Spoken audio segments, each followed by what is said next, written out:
Good, good, good, good, good. So let's get down to a little bit of business before we start talking about the draft. Uh, I don't think we talked about it in these last couple episodes, but we had some breaking news. Mr. Wilkie retires from MNL. Yeah, that was sad. I left a voicemail on the topic. I didn't know if we were going to do an emergency podcast, so I don't want to be duplicative here. But yeah, Wilkie, original member. Sad to see him go. Especially his reason. He was one who thought that the league was getting too good and he couldn't keep up. That said, I thought Wilkie was actually. I don't know if Wilkie knew this, but there was a period when I was trying to work a trade with the Nordiques, and I was trying to move up from the 67th pick to the 64th pick for the sole purpose of taking Wilkie, because I had it as part of my strategy to make Wilkie my last player and have him as a competent defender. So it actually, Wilkie threw a wrench in my plans, but sad to see him go. For people that don't know, Wilkie was an original Steeler. The Steelers were a horrifically bad beginner team league out at the Onyx.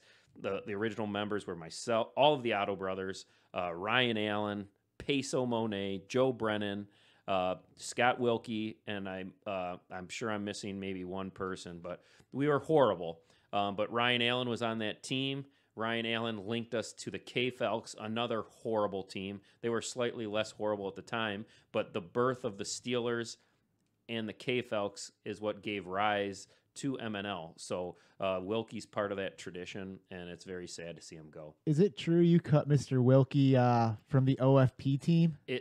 What? Yes and no.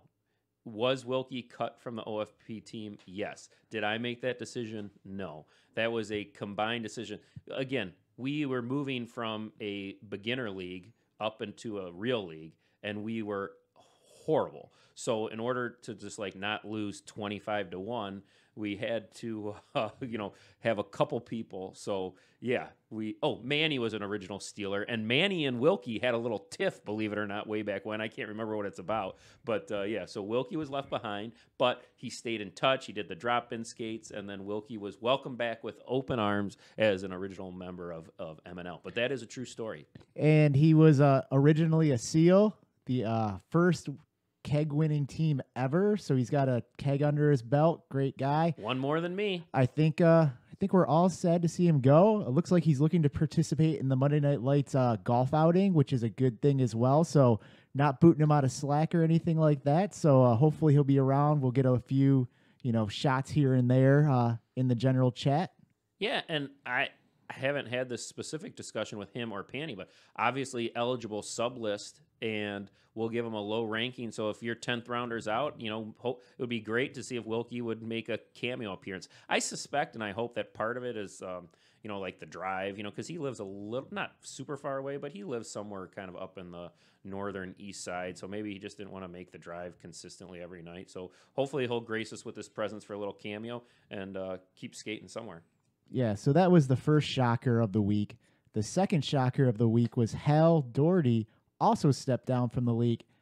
I personally didn't even know this till the draft was about to start. We're getting ready to broadcast the draft live, and all of a sudden someone mentions Hal's gone. As one of the commissioners / Ivory Tower guys, can you give us a little bit more information on this? Yeah, I mean, that was, again, all this was happening so fast. It's like, Jesus, it was like one shit sandwich after another. But I don't know I can't remember the exact time, but if the draft was Monday, I think it might have even been Saturday. It was kind of like, we wanted to, just due to, I don't want to bring up any names, but just passing, we really made a push to have everyone to pay that draft fee before the draft.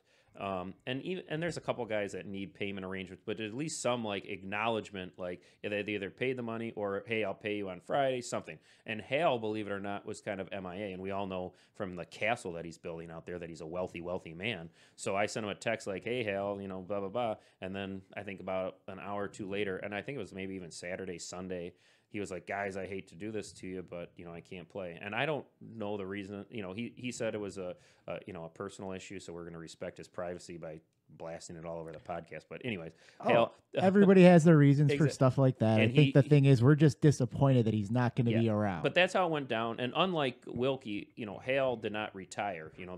Hale wants to be back in the.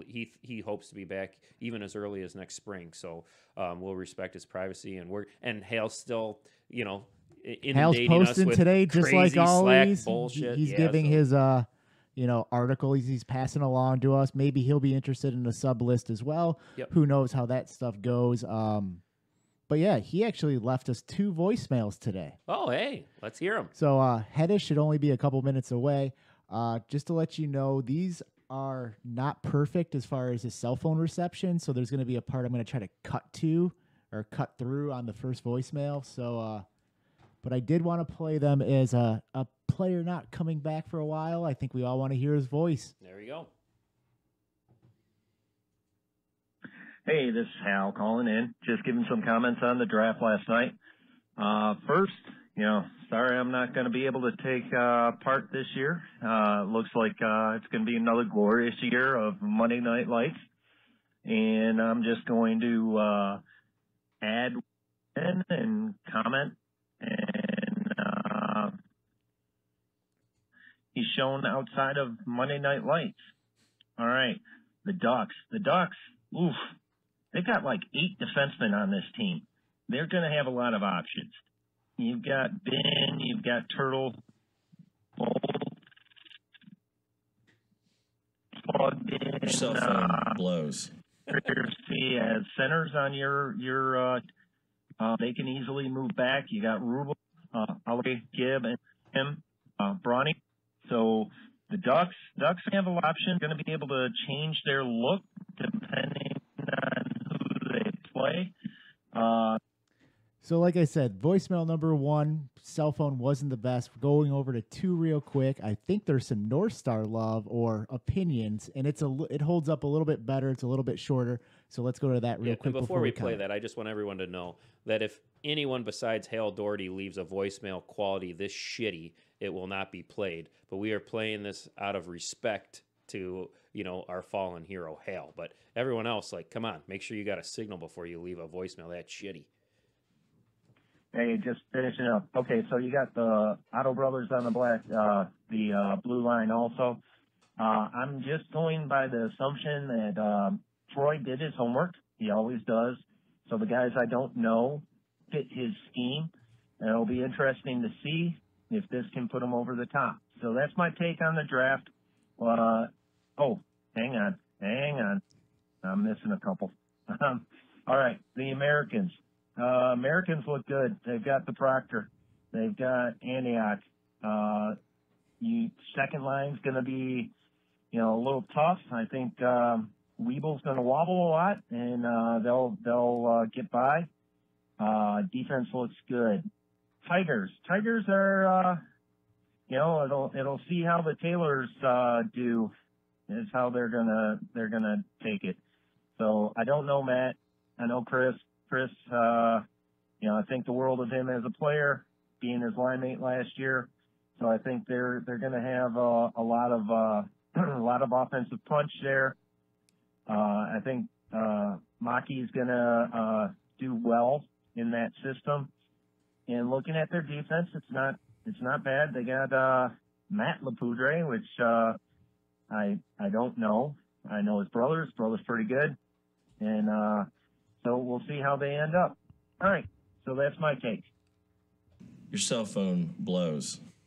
Hey, that's hard to argue with much of that. Obviously he knows that I do my homework, so I appreciate that. But I agree. Well, I don't want to get too far ahead, but his assessment of the Americans is spot on. They did okay, but we'll get to it a little bit. But that second line is a little rough. The rest of the squad looks pretty good, but we'll see. But I don't want to jump ahead, but just great to hear from Hale, and we wish him nothing but the best. And